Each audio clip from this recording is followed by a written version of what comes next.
Hello bachcho, let's see the question. The question is, if an axolotl larva is placed in water containing sufficient iodine, then, and the options are: first, larva will soon die; second is its skin pigmentation will change; third, it will start metamorphosis; and fourth option is it remains as usual without any change. So let's see what is the key concept to solve this question. So the key concept to solve this question is that first, एक तो हमें Metamorphosis होता क्या है इसके बारे में पता होना चाहिए. सेकंड, हमें पता होना चाहिए रोल ऑफ थायराइड हॉर्मोन्स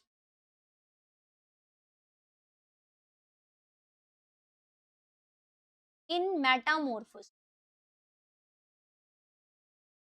अगर ये दो चीजें हमें क्लियर है कि मेटामॉर्फोसिस क्या है और थायराइड हार्मोन मेटामॉर्फोसिस में इन्वॉल्व है, अगर हमें ये दो कॉन्सेप्ट्स पता है, then we can easily solve this question.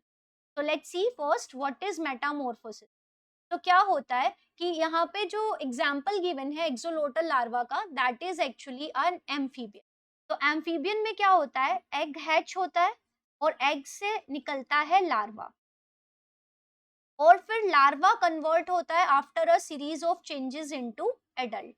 तो ये लार्वा का मतलब पोस्ट नेटल जो after birth after hatching of egg जो लार्वा बना, लार्वा से लेके अडल्ट बनने तक जो भी चेंजेस आएंगे, those all changes are known as metamorphosis. तो सिंपली यहाँ पे हम डिफाइन कर सकते हैं that conversion of larva into adult is called the metamorphosis. तो यहाँ पे जो ये एग्जाम्पल गिवन है एक्सोलोटल लार्वा, ये एक एम्फीबियन का लार्वा है. प्लस ये चीज हमें ध्यान में रखनी होगी कि मेटामॉर्फोसिस के लिए थायराइड हॉर्मोन्स और थायरोक्सिन हार्मोन का होना जरूरी है. तो thyroxine hormone is involve in Metamorphosis. ठीक है, ऐसा देखा गया है कि जिन एम्फीबियंस के अंदर हम थायराइड ग्लैंड को अगर सर्जिकली रिमूव कर दें तो there will be no formation of thyroid hormones और थायरोक्सिन हार्मोन्स, तो उनके अंदर मेटामॉर्फोसिस भी देखने को नहीं मिलता है. अब जो थायरोक्सिन हार्मोन्स हैं, दीज आर हैविंग आयोडीन.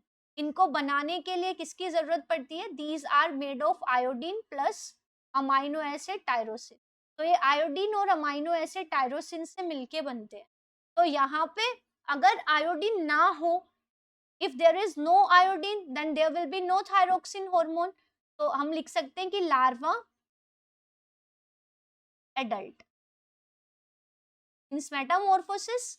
अगर there is no thyroxine hormone, no thyroxine hormone, तो this process will not occur. ठीक है, ऐसा हमें ध्यान में रखना होगा. तो अगर ये कॉन्सेप्ट हमारा बिल्ड हो गया कि लार्वा को अडल्ट में कन्वर्ट होने के लिए मतलब मेटामॉर्फोसिस को होने के लिए थायरोक्सिन चाहिए और थायरोक्सिन को बनने के लिए आयोडीन चाहिए, तो अगर आयोडीन नहीं होगा तो थायरोक्सिन नहीं होगा, तो मेटामॉर्फोसिस भी नहीं होगी. अब क्वेश्चन में बोला है कि वाटर के अंदर रखा है एक्सोलोटल लार्वा को और उस वाटर में सफिशिएंट आयोडीन भी था. तो अगर आयोडीन था तो थायरोक्सिन हार्मोन भी बनेगा, और थायरोक्सिन हार्मोन है तो फिर मेटामॉर्फोसिस भी होगी. तो अब हम डिस्कस कर लेते हैं इस लार्वा के बारे में कि ये लार्वा एक्चुअली कौन से एम्फीबियन का है. तो axolotl larva, it is the larva of a tailed amphibian जिसका नाम है एम्बाइस्टोमा. एम्बाइस्टोमा एक टेल्ड एम्फीबियन है और इसको हम टाइगर सेलेमेंडर के नाम से भी जानते हैं. टाइगर सेलेमेंडर इसको इसलिए कहते हैं क्योंकि इसकी बॉडी पे इसकी स्किन पे येलो स्पॉट्स होते हैं, तो इसको टाइगर सेलेमेंडर जानते हैं और इसमें टेल प्रेजेंट होती है. तो axolotl larva is the larva of this tailed amphibian Ambystoma और टाइगर सेलेमेंडर. ठीक है, अब axolotl larva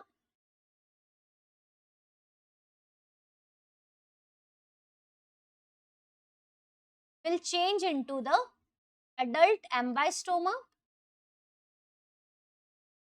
if there is supply of thyroxine hormone. तो अगर प्रॉपर थायरोक्सिन हार्मोन है, प्रॉपर आयोडीन है, so there will be synthesis of thyroxine hormone और thyroxine hormone की प्रेजेंस में जो एक्सोलोटल लार्वा है it will change into its adult form, that is Ambystoma, adult एम्बाइस्टोमा।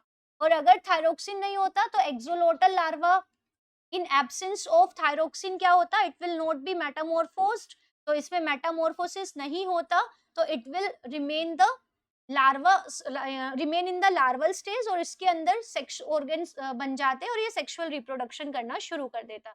But here in the question it is asked कि axolotl larva को पानी में रखा जिसके अंदर सफिशिएंट आयोडीन है, तो डेफिनेटली अगर आयोडीन है so there will be formation of the thyroxine hormone, और थायरोक्सिन हार्मोन की प्रेजेंस में this larva will change into the adult, so it will start metamorphosis.